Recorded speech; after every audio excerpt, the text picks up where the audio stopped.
Next, on this special occasion, we would now to call upon Dr. T H Chowdary, founder of CTMS, for the keynote address. To begin with, Dr. Chowdary initiated the restructuring of the Department of Telecom, first by its separation from the post and constituting the operations into corporations. He had canvassed these reforms among members of parliament, ministers of the state governments. He was the first and founding chairman and managing director of BSNL, India's International Telecommunication Corporation. He was a member of the Prime Minister's National Task Force for Information Technology, NTFIT. He founded the Center for Telecommunication Management and Studies, CTMS, in 1989, and not-profit society to wage the intellectual campaign for demonopolization and competition in the Indian telecoms. He wrote the draft National Telecom Policy, NTP, as early as in 1989. The NTP of 1994 is more or less the same that he put forward in 1989. He has been running a monthly journal of CTMS from January 1992 till 2006. In the period 1989 to 1995, he traveled extensively to several cities in India, holding seminars, discussions, debates, and workshops, all to propagate the policy of restructuring Indian telecom and mobilize public opinion for changes for corporations, privatization, independent regulation, and for FDI. He has drafted an alternative Indian telecom law in 1992 to replace the Indian Telegraph Act 1885 and submitted it as an alternative report of the Government of India's high-level committee, of which he was a member, to amend the Indian Telegraph Act. He drafted the Telecom Regulatory Authority of India TRAI bill, which has become the basis for the final TRAI Act. He has been responsible for the birth of the telecom manufacturing industry in the private sector and is considered the spiritual father of all the private telecom companies in India. Dr. Chowdary has been invited as distinguished speaker at conferences around the world. He's presently a fellow of TCS and is a director on board of the SIFI Technologies Limited. Respected sir, please welcome. We look forward to hearing your kind words on this occasion. Thank you so much, sir. Jai Shri Ram. Jai Shri Ram. Namaskar. Shri Ram because he was Dharma personified. Dharma and truth shall prevail. Whatever be the travails one has got to go through. I am indebted to all the speakers who have spoken so well of me, some of which I might not be deserving, but I am quite confident, I am quite clear in my conscience that I have given my best to the society through the telecommunications. All that would not have been possible without the help and encouragement of the Tata Consultancy Services, whose chief executive was Dr. Fakir Chand Kohli. Many a time, when I was despairing, he said, "Don't despair. Klaibyam masmagamaha parda na etat tvai upapadyate chodram hrudaya daurbalyam tyaktva uttishta parantapa." That was the sloka in the second chapter of the Bhagavad Gita that inspired me and was sustained by Dr. F.C. Kohli. Therefore, I first pay my obeisance to Dr. Kohli. Next, all my colleagues in the department. When I joined the Government of India in All India Radio, its motto was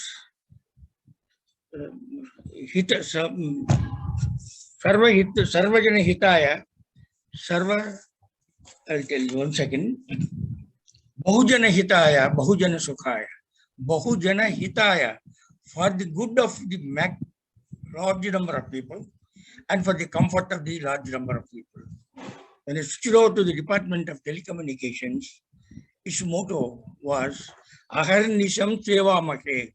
We are at your service day and night. And With these in the background and with the education that I had received, inspiration that I received in my high school and in the Loyola College, Chennai, and from the principal, Colonel Paul, in the College of Engineering, Madras, I said, I must give my life to add to the sum total of happiness in the world through the department, through the profession that I have chosen. The first rebel started in 1967 when I was assistant chief engineer in the Department of Telecom. I went through all the histories, annual reports, etc., and what is happening. I found that the telecom charges were being increased again and again and again. Using those surpluses, we were sustaining the postal service. Immediately, I wrote a tract, Hidden Tax on Telephones. And with that, I went to Sri M.R. Masani, Minu Masani, the Swatantra Party leader and MP, and said, sir, this is the truth. Then he said, Chowdary, what are you going to do with this? I am a government servant. If I publish, there may be consequences. Immediately he said, do you have any objection if I publish it in my name? It was published in the editorial page of the Hindustan Times in 1967 June. That was my first shot against monopoly, because the situation was apply, no reply. And as Jaiprakash has said, 8,000 rupees. Actually, it used to be 2,000 rupees, raised to 3,000, raised to 5,000, raised to 8,000, finally to 40,000 rupees for Tatkal telephones. That means we can't remove Garibi, but we will hatawa the Garibs. That was the situation in the department. I said the only solution is to peopleify the telecommunications. Remove it from government service as a monopoly. Let public savings come into this sector. That means it must become a corporation. So I had to cultivate the opinion within the department, of course, so many innovations, but cultivate the public opinion, that is the ministers and the members of parliament. From Bammananda Reddy, P.V. Narasimha Rao, Rajiv Gandhi, and Vajpayee, all these people, finally Mr. Godgill, he said, none of these people can help. That is at that time, one Mr. God. It is Rajiv Gandhi who is going to become the successor to Indira Gandhi. So I allow you to go with him everywhere in the country and go on breathing into his ears, saying this is wrong, we should do this and that. That gave me a great opportunity. So that is how I took a lot of risks within the department and outside the department. In fact, when I was the chairman and managing director of Vijay Sanchar Nigam, annual general body meeting, only 5 useless fellows from the department used to come. But I said in the afternoon, I invited all the international communication users to attend the AGM and the annual general body meeting, and to which I invited Arjun Singh, who was my minister also. I said, my department, my company is looting you. Arjun Singh said. Then he was asked, sir, Mr. Chowdary, your employee is saying that you are looting. But he has presented facts I cannot deny. But government will have a different view. Mr. Chowdary may put before you any number of facts, and he may plead for the best to be done. But government is different from Mr. Chowdary, he said. He can go on doing whatever he wants. That was the freedom he gave. So anyway, finally, corporatization and the contribution of P.V. Narasimha Rao in 1994, Vitaly has referred to that one.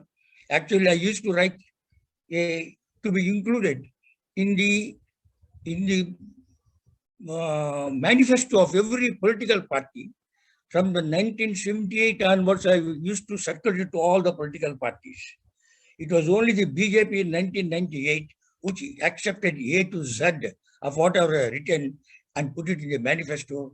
Immediately the government came, Advani sent for me and asked me so many, I won't tell that.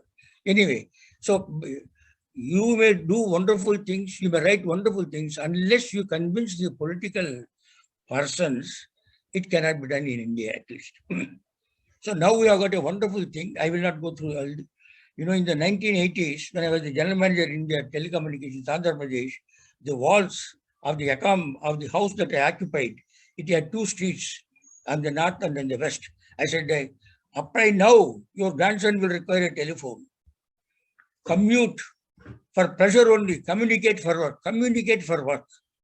So, and then to get a telephone into every village, I associated every MLA, every MP, etc., and then got it, made it a people's movement. I said, first I will develop Telangana, then I will develop Rayalaseema, then Andhra Pradesh. I brought all of them together, that is public telephone in every village, etc. And see, previously, public telephones used to be placed in the post office, extra departmental agent, who would work only for 2 hours. During that time, that fellow will say the telephone is not working, because outside those hours, he gets a late fee. I said, why should I am spending so much money to work for 2 years and declare it is not working? Therefore, I put it in a grocer shop. And the first grocer was saying, sir, they will wait for a telephone call. They will look at my wife. They will look at my daughter. No, I don't want. Then I created a competition between the grocers. I want it, etc. So that's how it became a people's movement.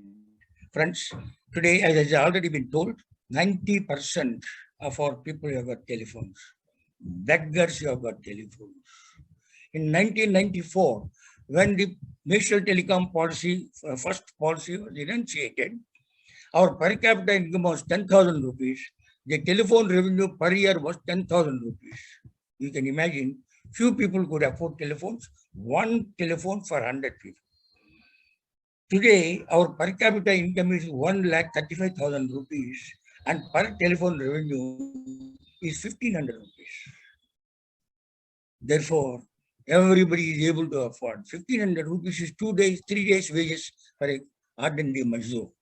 So beggars have got telephones. So I said, हाथ में telephone, गाँव में internet. Realize, communicate for work, commute only for pleasure. The last 2 years have demonstrated. Children are taking their lessons on the telephone. People are sitting in their homes and doing work for companies in America. That communicate for work has become the norm now. And commute only for embracing your dear heart, your dear friend, that's what is there. In such a situation, when the telephones are there everywhere, we want to become an information society. What is necessary is the cost should be least. So currently, I have taken up 2 issues to be resolved by the government, and yesterday I wrote a letter to the Prime Minister. I don't know what he has spoken. Number one, radio spectrum is absolutely necessary. Just as air and water are necessary for life to be sustained, radio spectrum is necessary so that there are signals everywhere all the time, and from any person to any person. Now there is sunlight. We don't auction sunlight to produce electricity. Electricity is sold. Sunlight is a natural resource, an inexhaustible resource. You don't own sunlight, therefore you don't auction for the electricity producers. Radio spectrum is not created by government. Radio spectrum is created by the licensed telephone companies. How is the government morally justified in auctioning something which it does not produce and which it does not own? Just as like water and air are necessary for life to exist, spectrum should be available to the telephone companies, and they are prepared to generate. What is necessary is regulating the use of the spectrum. There are roadways. Which way should people go? Go away, left, and come. Rules, police, traffic signals. That is regulation of the movement, and that costs. Therefore, what government is justified is only in taking the cost of regulation. The same frequency can be used again and again and again. in spatially separated cells or areas. So it is false propaganda to say that radio spectrum is a limited resource. It is an unlimited resource. As much is available to Maldives as to China and India, because it is created by you. And can be used again and again by using computer intelligence. Therefore, I have written to the Prime Minister and I will be agitating that this auction means high cost. High cost will be passed on to the users. When you are wanting a digital society, in informatized society, communication should be as vitally, as spatially distributed as water and air. The second thing is, now there was a time when it was necessary to corporatize the telecommunication services of the Department of Telecommunications so that the competition is on a level ground. I agitated for the corporatization of the DOT's telephone services, and the great Vajpayee took the poison into his neck, just like Shiva has done when the communists and other people were saying that he is helping the private companies. I said the companies are dying. Whatever money they are paying, they are able to raise, they are paying their license fee up-front. How can they put a network? What should be done? I said, sir, let there be a hen. Let it lay eggs. Let they turn out to be golden eggs. If there are 10 eggs, you take 1 egg or 2 eggs, and let 8 eggs be enjoyed by the layer itself. So what do you say? Migrate them from upfront license fee, which is crippling, which is killing the companies, to revenue sharing. And the communists and other people said, this man is preferring the capitalists, just like Lord Shiva has taken poison and put it in his neck. And ultimately Amrita came. Vajpayee took that advice and boldly like a statesman, he has migrated them from upfront license fee to revenue sharing. Of course, the department, because it is a deprived one,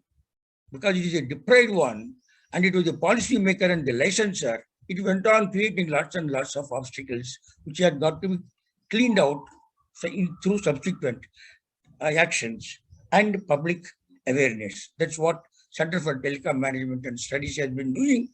Many people were hurt, but here FC Kohli and the TCS stood by me. In fact, he wrote to me, don't spend a rupee from your pocket. This is a public work that you are doing it. The TCS is behind you. Even when the government officers told him, why are you supporting him when he is against the government? He said, that is none of your business. So I pay my respect and tribute to that great visionary who is responsible for India to become the #1 supplier of software services to the entire world. 600,000 people working for it, 150 countries with 75 nationalities, people working in that. That is the vision. Friends, what is second one? It was necessary to corporatize BSNL. Again, Vajpayee did it with the great foresight on the 2nd of October, 2000. It was something, a coup that we have done it. Are you able to hear me, I hope? Then, corporatization was necessary, but it has outlived that. No public sector company can compete with a private company. So that is what has happened in the case of BSNL and MTNL. Because the ministers were not interested, they tried to make money by delaying the BSNL from purchasing the equipment that is required to introduce 2G, 3G, 4G. And today, when private companies are introducing 5G services, Government of India gives 40,000 crores to BSNL to introduce 4G, to take a discarded service. A service which the private companies are wanting to quit at a cost of 40,000 rupees, the BSNL is to do. The BSNL has accumulated losses of 90,000 crores, MTNL of 40,000 crores. Just like Air India, when nobody was able to purchase just out of emotion, the Tatas have purchased it. But there are no buyers to BSNL because An encumbrance widow is never sued by any person.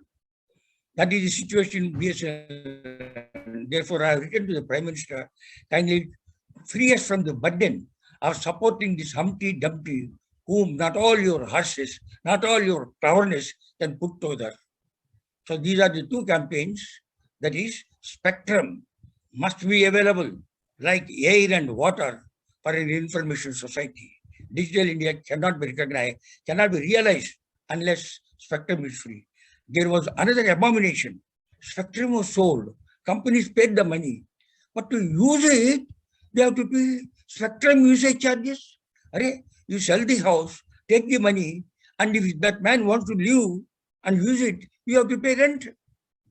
So fortunately, because of my consistent saying that this is immoral, if not illegal, they have removed that usage charge. But department now is rid of visionless engineers, and it is now having some people having vision.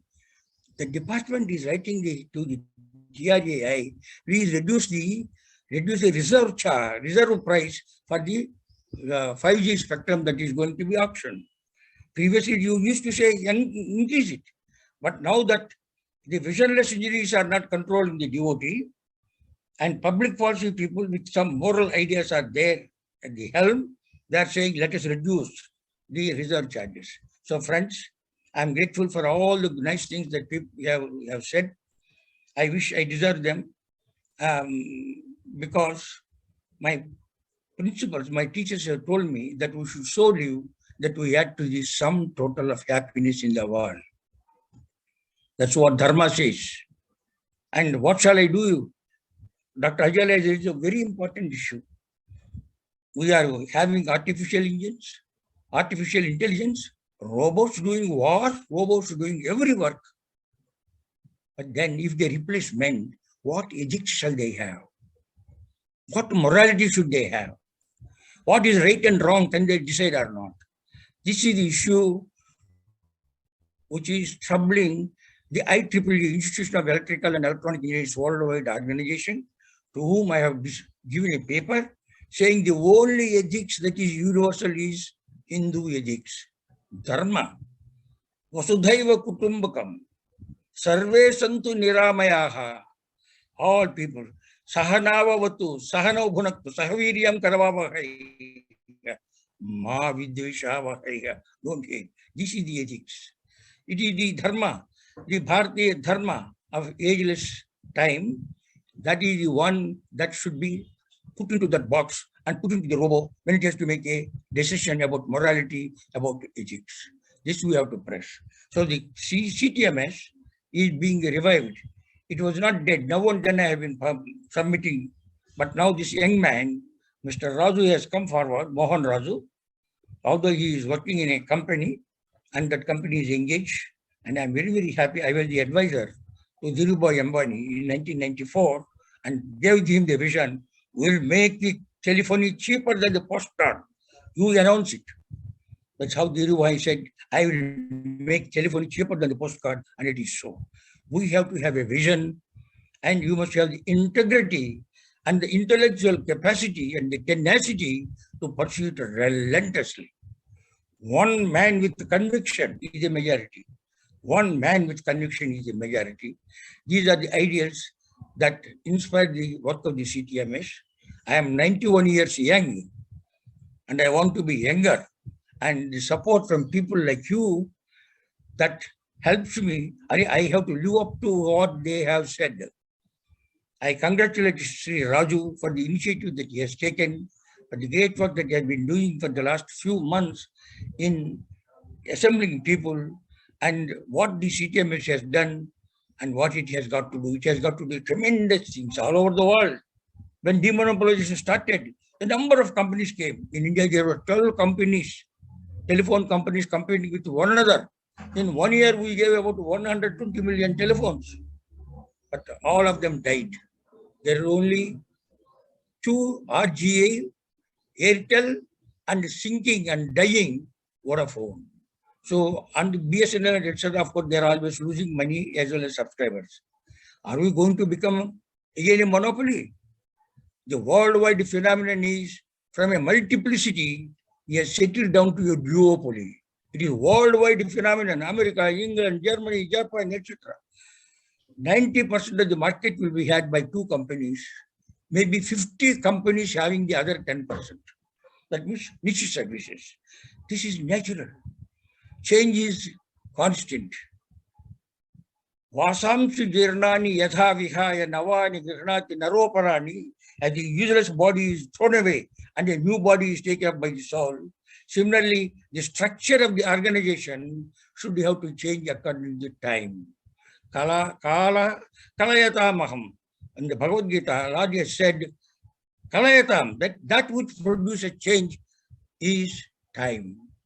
The old order changeth, yielding place to new, lest one good custom should corrupt the entire world. That's what Lord Tennyson has written. Whether it is Tennyson or Bhagavad Gita, all of them have said it is time. What happened during time? Technology. What technology? It will determine how we live, how we produce, how we act, how we communicate, how we die also. Therefore, the CTMS with the new blood, with the new people, and new companies and existing companies with greater wisdom supporting it will see that its efforts, its campaigns will help the digitalization of India and the evolution of India into an information society. Communicate for work, commute for pleasure. That it works has been demonstrated by India during the last 2 years, thanks to the pandemic called COVID. I thank Mr. Raju and everyone who has spoken well about the CTMS and me. That gives me some more years to work. It is a challenge to work more. Thank you. Thank you. Thank you so much, sir. We are humbled to hear and our gratitude for sharing your kind words on this occasion and even sharing the wisdom of Bhagavad Gita for the younger generation to inculcate in our lives. Thank you so much.